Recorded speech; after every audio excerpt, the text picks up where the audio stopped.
नमस्कार, मैं शैलेश कुमार। शैलेश की बात में आपका हार्दिक स्वागत है। आप लोग जानते हैं कि रामायण की रचना महर्षि वाल्मीकि ने की है और आपने बहुतों से सुना होगा कि वाल्मीकि डाकू थे। क्या वास्तव में वाल्मीकि डाकू थे? और किस प्रकार डाकू कहलाए और फिर महर्षि कैसे हो गए? इन गूढ़ बातों पर आज की बात होगी। और जब रामलला अयोध्या विराज गए हैं और पूरा माहौल राममय है तो इन सब तथ्यों की जानकारी होना अति आवश्यक है। तो पूरी बात जानने के लिए इस वीडियो में अंत तक बने रहिएगा। तो आइए आपको बताते हैं महर्षि वाल्मीकि के बारे में। लेकिन कुछ नामों को और जानना होगा, तभी वाल्मीकि की पूरी जानकारी आपको मिल पाएगी। उसमें से एक नाम है ऋषि सिद्धव्रत का। उनका आश्रम तमसा नदी के पास था।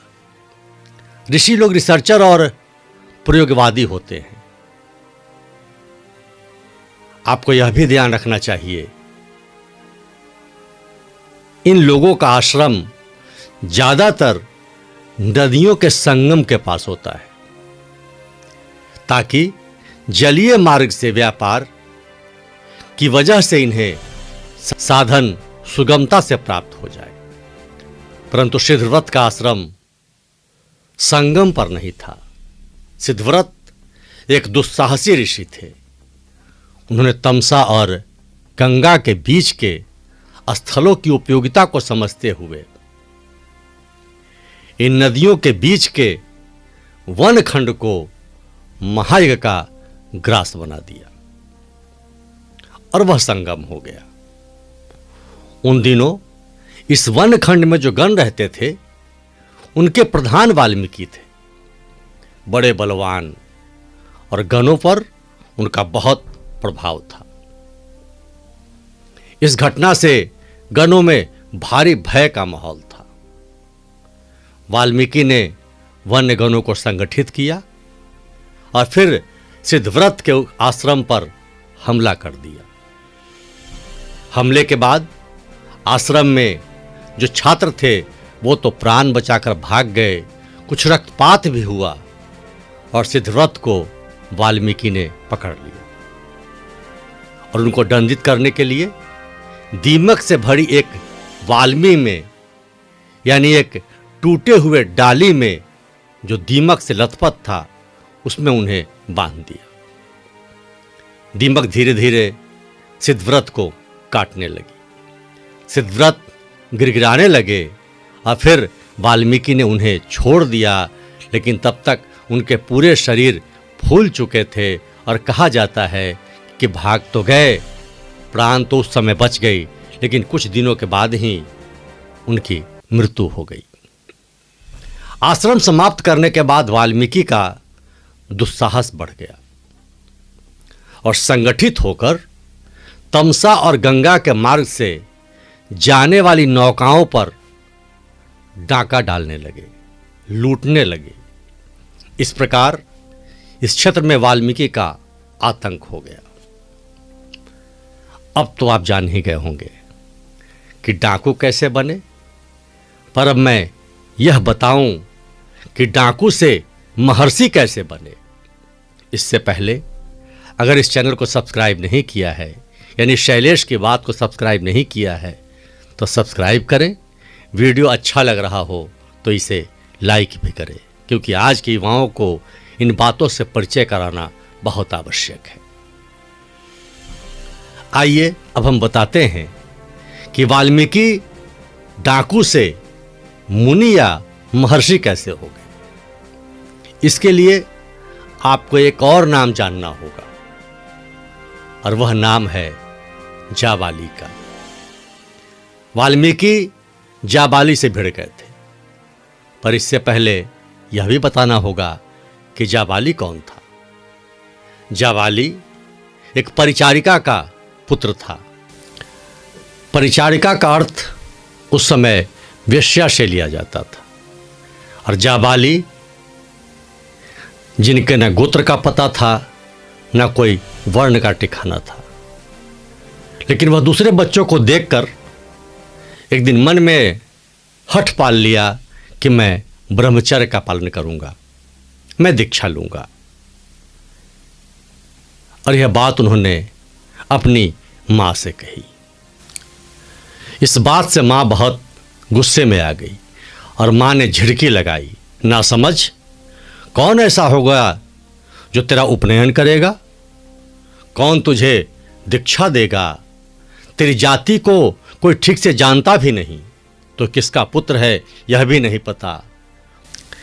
परंतु जाबाली को यह पसंद नहीं था। वह हट कर बैठा था कि मैं दीक्षा लेकर रहूँगा।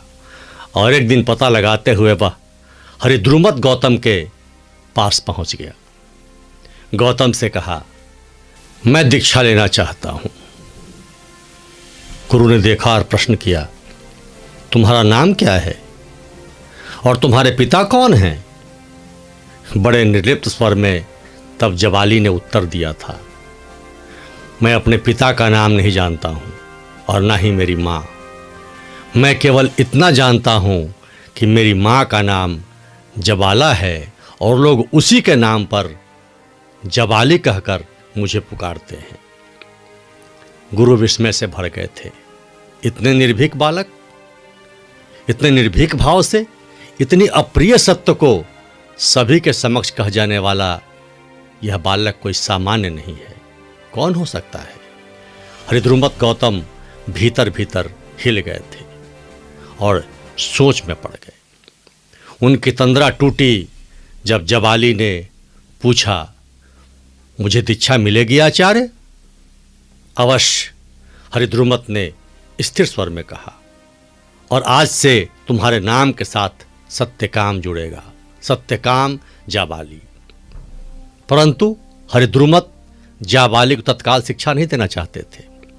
उन्हें शंका थी कि कहीं उसका व्यवहार अपनी माँ की तरह चंचल ना हो, इस प्रभाव से प्रभावित न हो और वह कुछ गलत न कर बैठे, इसलिए उसे परखना चाहते थे। उन्होंने जाबाली को 400 गाय देकर यह कहा कि जब वह 1000 पूर्ण हो जाएंगे तब तुम्हारे दीक्षा की शुरुआत होगी। सत्यकाम के रहने के लिए अलग व्यवस्था कर दी गई थी। परंतु ज्ञान की आतुरता और पुस्तकीय ज्ञान न होने के बावजूद जाबाली का मन अलग अलग प्रश्नों में फंसा रहता था। वह हर वक्त अपने से पूछते रहते, वह हमेशा पूछा करते, आत्मा क्या है? यह प्रकृति क्या है? इसका आधार क्या है? इसका स्वरूप क्या है? इसी तरह के प्रश्न उनके अंदर आते जाते रहते थे। उसके उत्तर भी स्वयं से ढूंढने का प्रयास करते और अंत में वह समझ गए थे कि यह सब कोई सामान्य नहीं, यह सब ब्रह्म का रूप है। कोई विषय ब्रह्म शून्य है ही नहीं, लेकिन इसकी सत्यता तो तभी पता चलेगी जब अपने गुरु से दीक्षा प्राप्त करेंगे। और जब 1000 गाय पूर्ण हो गई तब वह गुरुदेव के पास पहुँचे और उन्होंने यह कहते हुए कि 1000 गाय पूर्ण हो गई है और इस दौरान हमने ये प्रश्न अपने मन में किया और इसका उत्तर यह है, और मैं इस पर जानना चाहता हूँ। मेरी समझ से कोई भी स्थान ऐसा नहीं है जो ब्रह्म से शून्य है, यह सब ब्रह्म की माया है। गुरुदेव, अब आप इस पर प्रकाश डालें और मेरी दीक्षा देने की शुरुआत करें। हरिद्रुमत ने जब यह बात सुनी तो हाथ जोड़कर जाबाली के सामने खड़े हो गए और भावाकुल होकर कहा, अब तुम्हें दीक्षा कौन दे सकता है? तुम तो आत्मदीप हो। मैं तो मात्र अक्षर ज्ञान और शास्त्र ज्ञान दे सकता हूँ, वही तुम्हें दूंगा। और वही जाबाली गंगा और तमसा के संगम पर साधना कर रहे थे। वाल्मीकि ने छली ऋषि समझ लिया और प्रहार करने के लिए डंडा उठा लिया, पर डंडा उनके हाथ में उठा ही रह गया। जब देखा जाबाली निर्भय होकर मुस्कुरा रहे थे, उस मुस्कुराहट में अजब की जादू थी और वाल्मीकि के हाथ कांपने लगे। तुम्हें मेरे प्राण लेने हैं बस? बड़े मुस्कुराते हुए जाबाली ने कहा था। ले लो, रुक क्यों गए? जाबाली के स्वर में न भय था न खेद के भाव। बहुत ही सहज ढंग से अपनी बातों को वह कह रहे थे। वाल्मीकि ने पूछा था, आप हैं कौन और यहाँ क्या कर रहे हैं? और डंडे को धीरे से नीचे कर लिया था। उनके साथी भी स्तब्ध थे। जाबाली ने कहा, जो तुम हो वही मैं हूं। मेरे प्राण अगर तुम्हारे काम आ सके तो ले लो, मुझे प्रसन्नता होगी। अब वाल्मीकि को काटो तो खून नहीं। बस इतना ही कहा, यहां से चले जाएं। कहां जाऊं? जाबाली ने प्रश्न का जवाब दिया था। मैं तो यहीं था, यहीं हूं और यहीं रहूंगा। और ब्रह्म के तमाम रहस्य जाबाली ने वाल्मीकि को बताया था। वाल्मीकि उनके शरणों में गिर पड़े। और यही वह मोड़ था जब वाल्मीकि दस्यु से यानी डाकू से महर्षि हो गए। प्रसंग अच्छा लगा तो शैलेश की बात के साथ जुड़े रहिएगा। जय जय सिया राम।